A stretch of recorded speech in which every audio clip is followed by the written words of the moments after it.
Hello' everyone, আজি আমি চাম বৃন্দাবনী যিটো বস্ত্ৰ হয় বিষয়লৈ ইতিমধ্যে এতিয়ালৈকে নিউজত বহুত বেছি হাইলাইট হৈ আছে আৰু বহুত বেছি ইম্পৰ্টেণ্ট টপিক হয়। চ' গতিকে আমি মাইণ্ড মেপৰ দ্বাৰা সকলোখিনি চাবলৈ চেষ্টা কৰিম। ইয়াৰ যি ডেছক্ৰিপশ্যন হয়, লগতে হিষ্ট্ৰী কি আছিলে, ক্ৰিয়েশ্যন কি আছিলে, সকলোখিনি আমি একদম মাইণ্ড মেপেৰে চাম। চ' ফাৰ্ষ্ট অফ অল আমি প্ৰথমতে আলোচনা কৰিম যে ইয়াতে যিহেতু বৃন্দাবনী বস্ত্ৰৰ বিষয়লৈ কি মেইন ইম্পৰ্টেণ্ট কথা উল্লেখ হৈছে, যিটো অসমৰ বাবে এটা ঐতিহাসিক সাংস্কৃতিক মাইলষ্টন হিচাপে লণ্ডনৰ যিটো ব্ৰিটিছ মিউজিয়ামে শেষত 16 শতিকাৰ বৈষ্ণৱ ধৰ্মগুৰু শ্ৰীমন্ত শংকৰদেৱৰ পবিত্ৰ পৰামৰ্শত নিৰ্মিত অমূল্য যিটো ৰেচমী বস্তু বৃন্দাবনী বস্ত্ৰক 2027 চনৰ 18 মাহৰ বাবে অসমলৈ জনসাধাৰণৰ প্ৰদৰ্শনৰ উদ্দেশ্যে ঋণ স্বৰূপে ঘূৰাই আনি দিবলৈ সন্মতি জনাইছে। এতিয়া প্ৰথমটো কথা আমি গম পালোঁ যে ঋণ স্বৰূপে ঘূৰাই আনিব, অৰ্থাৎ জনসাধাৰণৰ মাজত উপস্থিত কৰাব ডক্টৰ হিমন্ত বিশ্ব শৰ্মাই যিহেতু 2027 চনৰ বাবে এই কথাটো উল্লেখ কৰিছিলে, যে তাতে কৈছিলে যে 2027 চনৰ যিহেতু 18 মাহৰ বাবে অসমলৈ জনসাধাৰণক প্ৰদৰ্শন কৰা হ'ব বুলি কৈছিল। আৰু তাৰ বাবে ইয়াতে কিছুমান উল্লেখযোগ্য কথা, কোচ ৰজা নৰনাৰায়ণ অনুৰোধত শ্ৰীকৃষ্ণ জীৱনৰ ৰঙীন দৃশ্যবোৰেৰে বোৱা হৈছিল। অৰ্থাৎ আমাৰ বৃন্দাবনী বস্ত্ৰখনৰ ইম্পৰ্টেণ্ট কথাটো হৈছে নাৰায়ণৰ অনুৰোধত শ্ৰীকৃষ্ণৰ জীৱনৰ ৰঙীন দৃশ্যবোৰ ইয়াতে সংশ্লিষ্ট কৰা হৈছিলে। এতিয়া পুনৰ মিলিব ধৰিছে সেই মাটি আৰু মানুহৰ সৈতে, যাৰ ঐতিহাসিক সুন্দৰভাৱে প্ৰতিফলিত কৰে। শনিবাৰে ডক্টৰ হিমন্ত বিশ্ব শৰ্মা ছাৰে এই ঐতিহাসিক সফলতাৰ ঘোষণা কৰি ক'লে যে আমি বহুদিন ধৰি এই বস্ত্ৰখন আহৰণৰ চেষ্টা কৰি আছোঁ, যাতে জনসাধাৰণে ইয়াক চাব পাৰিব।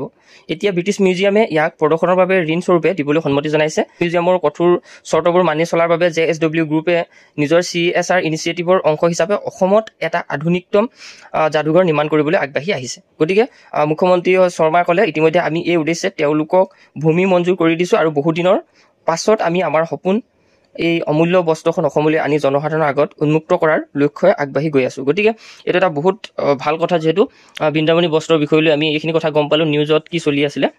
আৰু এতিয়া যদি আমি চাওঁ ইয়াতে ডেছক্ৰিপশ্যন কি হয়, ইয়াতে আমি জানো যে বহুত দীঘল এখন কাপোৰ হয়, লং ক্লোথছ বুলি ইয়াতে উল্লেখ আছে। আৰু ইয়াতে যদি আমি চাওঁ আছামিজ ৱেভাৰী আৰ্টিষ্ট্ৰি, আৰু লগতে ইয়াতে যে কালাৰফুল থ্ৰেড, লগতে কিমান লেন্থ হয়, এইটো ইম্পৰ্টেণ্ট হয় আমাৰ কাৰণে। লেন্থ হৈছে ইয়াতে উল্লেখ কৰিছে 9.5 মিটাৰ্ছ মাল্টিপল ছেকশ্যন, আৰু উইথ কিমান হয় 3 স্কোৰ কিউবিট, আৰু যিটো এপ্ৰক্স 45-60 ফিট, আৰু লগতে লেন্থ 6 স্কোৰ কিউবিট, আৰু এপ্ৰক্স 90 পৰা 120 ফিট। হয়তো আমি এই ডাটাবিলাক লৈছোঁ ইণ্টাৰনেটৰ পৰা, হয়তো ক'ৰবাত কিবা অলপ যদি ভুল থাকে তেতিয়া আপোনালোকে সেইখিনি নিজে শুধৰাই ল'ব, কাৰণ সকলোখিনি বস্তু আমি ইণ্টাৰনেটতো শুদ্ধকৈ নাপাওঁ, কিছুমান বস্তু হয়তো খেলি মেলি থাকে। চ' গতিকে আপোনালোকে তাত যদি অকণমানো গণ্ডগোল হয় তেতিয়া আপোনালোকে নিশ্চয়ভাৱে সেইখিনি শুধৰাই ল'ব বুলি আশা কৰোঁ। এতিয়া আমি হিষ্ট্ৰীৰ ক্ৰিয়েশ্যন কি হয়, এই যি আমাৰ বৃন্দাবনী বস্ত্ৰ হয়, ইয়াতে যদি আমি ক্ৰিয়েশ্যন চাওঁ, প্ৰথমতে 16th চেঞ্চুৰী বুলি গম পালোঁ, ঠিক আছে। আৰু লগতে শংকৰদেৱ এণ্ড মহাপাৰভিজিয়ান ক্ৰিয়েশ্যনৰ বিষয়লৈ আমি চালে ইম্পৰ্টেণ্ট ফেক্টখিনি।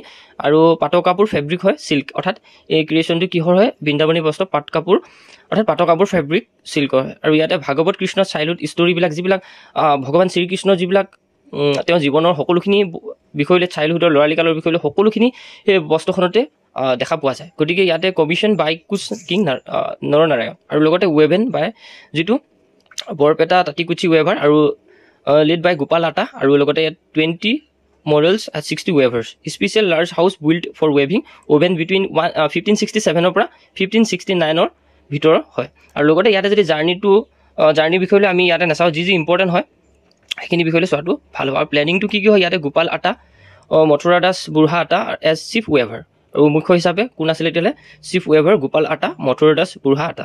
ফাৰ্ষ্ট সত্ৰাধিকাৰ বৰপেটা সত্ৰ, আৰু লগতে ইয়াতে যদি চাওঁ গোপাল বৃন্দাবন মথুৰা ষ্টৰী, লগতে সেই বিষয়লৈ উল্লেখ আছে। লগতে ভেৰিয়াছ কালাৰ থ্ৰেড প্ৰিপেয়াৰ্ড কৰা হৈছিলে, বিভিন্ন ধৰণৰ কালাৰ তাতে দিয়া হৈছিলে।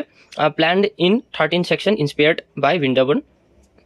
আৰু লগতে ইয়াতে যদি আমি চাওঁ ৱেভিং প্ৰচেছটো কেনেকুৱা আছিলে, ইয়াতে আপোনালোকে দেখিছে গোপাল তাঁতী followed Shankardev instruction, woven Ram Laruwa house in Tantikuchi. ইয়াতে কিছুমান ইম্পৰ্টেণ্ট বস্তু আছে। তাৰে ভিতৰত যদি আমি চাওঁ এক্সিবিশ্যন, যিটো 6 month টু ৱেভেন ৱেভ 30 কিউবিটছ, আৰু ডেভোটছ উইচ টু চি ইট, আৰু display on a bamboo platform changed.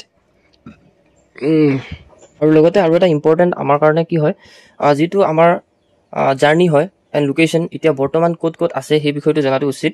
আৰু ছিগনিফিকেঞ্চ এণ্ড এফৰ্টছ, লগতে ক্ৰিয়েশ্যন, এই বিষয়লৈ আমি ডেছক্ৰিপশ্যনটো ভাল ধৰণে শিকিলোৱে, আৰু লগতে ক্ৰিয়েশ্যনৰ বিষয়লৈ আমি ভাল ধৰণে চালোঁ এইখিনি। এতিয়া আমি চাব লাগে যিটো হিষ্টৰিকেল পাথ লগতে কাৰেণ্ট লোকেশ্যন ক'ত আছে, এইটো বহুত বেছি ইম্পৰ্টেণ্ট। গতিকে আমি গম পালোঁ এইখিনি কথা, কিন্তু historical path from Assam to Bhutan then to Tibet, যিটো আমি চাইনা বুলি কওঁ, আৰু লগতে acquired by European traders. Okay, আৰু এতিয়া কাৰেণ্ট লোকেশ্যন ক'ত আছে আমি জানো যে দুটা আছে, যিটো হৈছে অৰ্থাৎ জানিব পৰা মতে অলপকৈ মানে দুটা আছে। এটা হৈছে Victoria and Albert museum London, আৰু দ্বিতীয়টো হৈছে গুইমেট মিউজিয়াম পেৰিছত। গতিকে এটা মিউজিয়ামতে যি বৃন্দাবনী বস্ত্ৰ পোৱা যায়, আৰু আমাৰ অসমত যিহেতু আহিব আপোনালোকে গম পালে, এইখিনি কথা মই প্ৰথমতে উল্লেখ কৰিছোঁ। আৰু British Museum owner of the London piece recovered from Tibet in 1904, অৰ্থাৎ ব্ৰিটিছ মিউজিয়ামৰ যিটো লণ্ডনত যিটো আছে পিচ, সেই পিচটো কেতিয়া ৰিকভাৰ কৰা হৈছিলে, ৰিকভাৰ্ড ফ্ৰম টিবেট ইন 1904। আৰু যিটো Philadelphia museum of art similar pieces and auction by auction house of New York 2004। আমি অসমীয়াটো ভালকৈ চালে ভাল হ'ব। যিটো বৃন্দাবনী বস্ত্ৰ মহাপুৰুষ শ্ৰীমন্ত শংকৰদেৱৰ তত্বাৱধানত অসমীয়া শিপিনীয়ে বৈ উলিওৱা এখন দীঘলীয়া বস্ত্ৰ হয়। আমি যি মাইণ্ড মেপৰ দ্বাৰা অলপ গম পালোঁৱেই যে দীঘলীয়া বস্ত্ৰ হয় বুলি। আৰু বস্ত্ৰখনত বৃন্দাবনত কৰা শ্ৰীকৃষ্ণ বাল্যকালৰ যিটো চাইল্ডহুডৰ বিষয়লৈ উল্লেখ আছে, শ্ৰীকৃষ্ণই যিবিলাক লীলা কৰিছিলে, তেওঁ চাইল্ডহুডৰ যিবিলাক ষ্টৰিজ হয়, সেই সকলোখিনি আমি আমাৰ সন্মানীয় বা গুৰুত্বপূৰ্ণ সন্মানীয় যিখন বস্ত্ৰ হয়, বৃন্দাবনী বস্ত্ৰত যিহেতু উল্লেখৰূপে বৰ্ণনা তাতে দেখা যায়। আৰু লগতে বৰপেটা তাঁতিকুছিৰ শিপিনীসকলৰ হতুৱাই গোপাল আটাৰ নেতৃত্বত বোৱা এই বস্ত্ৰখনৰ কিছু অংশ এতিয়া লণ্ডন ভিক্টৰিয়া আৰু এলবাৰ্ট সংগ্ৰহালয়ত, আৰু কিছু অংশ পেৰিছ গুইমেট সংগ্ৰহালয়ত আছে বুলি আমি গম পালোঁ, যিহেতু মাইণ্ড মেপত আমি সেইখিনি চাই আহিলোঁ। গতিকে আমি এই বস্তুখিনি সকলোখিনি আমি কালেক্ট কৰিছোঁ ইণ্টাৰনেটৰ পৰা। গতিকে আমি ভালকৈ কথাটো জনা উচিত। হয়তো ক'ৰবাত ভুল হ'লে আপোনালোকে নিশ্চয়ৰূপে সেইখিনি শুধৰাই ল'ব। আৰু লগতে 1600 শতিকাত অসমীয়া শিপিনীসকলে শংকৰদেৱ আৰু মাধৱদেৱৰ তত্বাৱধানত পাটৰ কাপোৰত ভাগৱত, বিশেষকৈ ভগৱান শ্ৰীকৃষ্ণৰ শিশুকালক আখ্যানবিলাক ফুল বাছি চিহ্নিত কৰিছিল। থকা সময়ত কোচ ৰজা মল্লদেৱ বা নৰনাৰায়ণ আৰু তেওঁৰ ভাতৃ শুল্কধ্বজ বা চিলাৰায়ৰ অনুৰোধত বৃন্দাবনী বস্ত্ৰ বৈছিল। গতিকে গম পালোঁৱে আমি, এইখিনি বহুত বেছি ইম্পৰ্টেণ্ট কথা।